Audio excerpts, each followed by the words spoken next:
having Tulsi on a daily basis. This is all work of Agastya. Women, when they wake up in the morning, they do kolams, right? Yeah. The kolam, when your fingers are touching, your motor skill will never get low.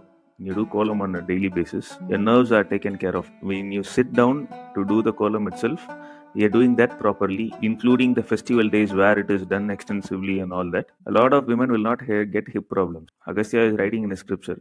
Should be done. Right, for you start your day by feeding the smallest organism in the food chain, that is ant. If the number of ants in the world, if there is anything that is going to damage that number, the whole ecosystem will be destroyed. So our day starts with feeding the ants. This is how scientific our practices are. I shouldn't say religion. Religion was nowhere in this picture at all. People presume it is religion, so that is where the problem is.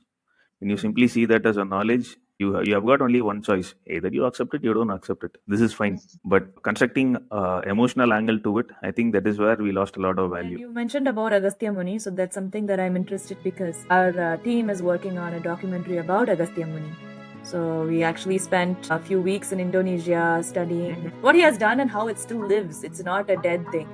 Although in spite of immense colonization, still it lives on in people in a very inherent way. They just know it. They are not very scholarly people, but they naturally know.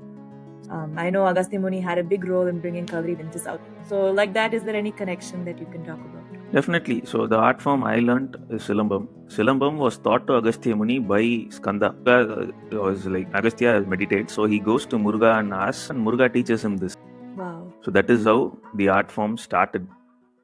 Predominantly, it was living in the hills of South India, and then as things went by, Rajas got permissions because Muruga is the Raja of the hills. So in Tamil, there is a saying, Kundru irukkum idamellam guganudiyadu. So wherever there is a hill, that is Skanda's. Yeah. He was king of the hills. So that is the art form that I am practicing. In regards to Agastya is not a single person. He's a parampara. In Tamil, the Siddha term for him is called Kututagai. Kututagai means Agastya, imagine it is a position in a company or in a Gurukul. So once you cross that state, you are Agastya. So Agastya's parampara is still there. I was very much inclined with this Indic way of thinking. So I am able to connect the dots. I think somewhere around I should be thankful to my grandmother. All that rust that she fed during my childhood, that is all coming out. Now I am extensively reading, researching, practicing. When I meet actually traditionally people who are trained in traditional sadhana, no, you look at them, you'll know. That is how beautiful our art forms are. I think you can very much relate. With dance also, you meet someone genuine, you'll know. Yeah. Their bhava itself will give out who they are. So I think our art form should not be even compared to the scale of what is happening in the outer world. For example, take Zumba. Zumba does not come with a culture. It is a fun thing to do, but there is no culture background to it. Have thousands, millions, or crores of people have they done it?